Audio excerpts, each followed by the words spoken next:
E de certa forma, a ironia e política não são sinônimos? A ironia está no subtítulo do livro, né? A ironia como método de sobrevivência. É o tá subtítulo. no subtítulo do livro. Preciso ler, Assim, então. É porque a ironia é uma ferramenta antiga da filosofia, né? O Sócrates é um irônico. Os diálogos platônicos, em que o Sócrates é o grande personagem, a gente não sabe o quanto é Sócrates, o quanto é Platão e tal, mas o personagem Sócrates, tal como ele é sempre representado, o homem Sócrates, porque ele existiu de fato, o método dele é irônico. E a ironia, ela é um método que ela é parecida com o ceticismo. O ceticismo pretende provar que o argumento que você está criticando, que você está fazendo uma crítica dele, é errado. Essa é a intenção do ceticismo. E mostrar que nenhum argumento fica de pé quando você tem repertório bastante para demolir o argumento. Isso é o ceticismo, né? A ironia é uma prima irmã do ceticismo, porque a ironia ela tem a intenção de demover o argumento, mas ela tem uma hipótese. Digamos assim, ela tem uma hidden agenda, a ironia, certo? E essa agenda escondida da ironia é porque ela parte do pressuposto que aquele argumento falso está a serviço de algo que o argumentador quer esconder. Então ela tem uma intenção moral junto. Então, no sentido de desmascarar o argumento, não só no erro do ponto de vista do conhecimento, mas aquilo que aquele argumento falso quer esconder. Por isso que eu chamo o livro de ironia como método de sobrevivência. Quer dizer, pensar a política no cotidiano é necessário saber que o tempo inteiro tem alguma coisa querendo ser escondida.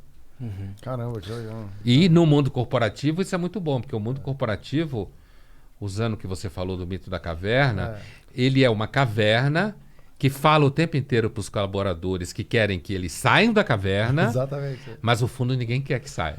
Tá bonzinho, tá bom aqui, né? Tá bom. Ninguém quer que saia, porque sair dá pau. Dá. E eu sou muito irônico, né? Eu também já... sou irônico. E você também.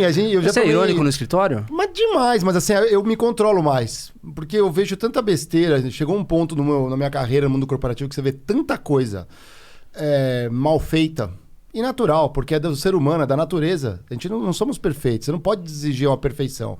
E talvez o meu perfeccionismo de enxergar, às vezes, o mundo como deveria ser, eu era irônico demais. Eu tomei feedback já de chefe, falando assim, cara, você é muito irônico. Tem hora que é legal, mas dependendo da situação, você expõe demais, né? Não dá pra chegar enfiando o dedo na ferida, né? Tem gente que tem um trabalho por trás. Às vezes tem um legado para chegar naquele ponto, para alguém chegar e falar, pô, isso não é bom. E a gente tava conversando um pouquinho antes, batendo um papinho aí. Até eu comentei que a gente prefere não falar sobre nomes de pessoas, etc., porque é muito mais o comportamento do que a persona em si, né?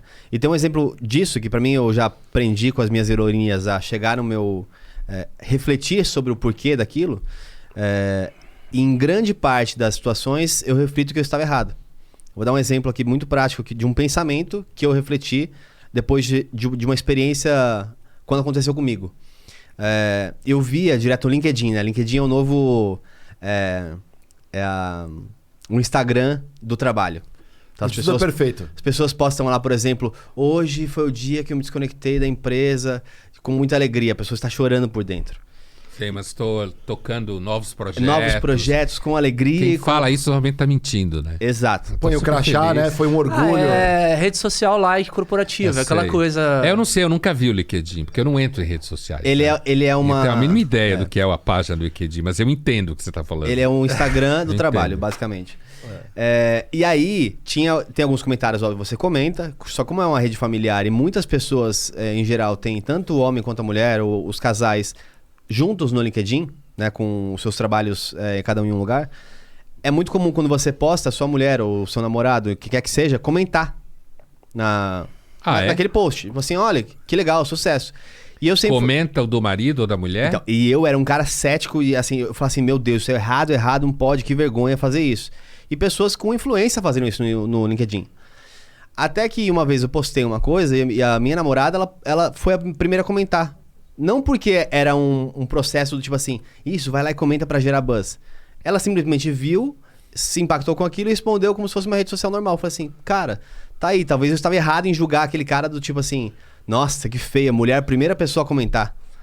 Qualquer post que ele faz, a primeira pessoa a comentar. Então parece que é alguém... Mas é legal alguém que esteja próximo te suportando, né? Então... O que não significa que você tivesse errado sempre, né? Exato, exatamente. Eu já penso por outra ótica. Entendo. Quando alguém, dependendo faz um comentário no LinkedIn e tudo mais, tem um interesse por trás, sem dúvida, que pode ser um interesse genuíno de amizade, mas repara, quantas pessoas olham teu perfil, quantas pessoas vão ali e escrevem com interesse, e qual que é o principal interesse das pessoas no LinkedIn? O principal interesse, na minha humilde opinião, é estar bem empregadas. Estejam na própria empresa ou na próxima. Sim. Né? E ganhando bem. Estar bem empregada, ganhando bem, né? Que receba bem pelo valor que ela entrega.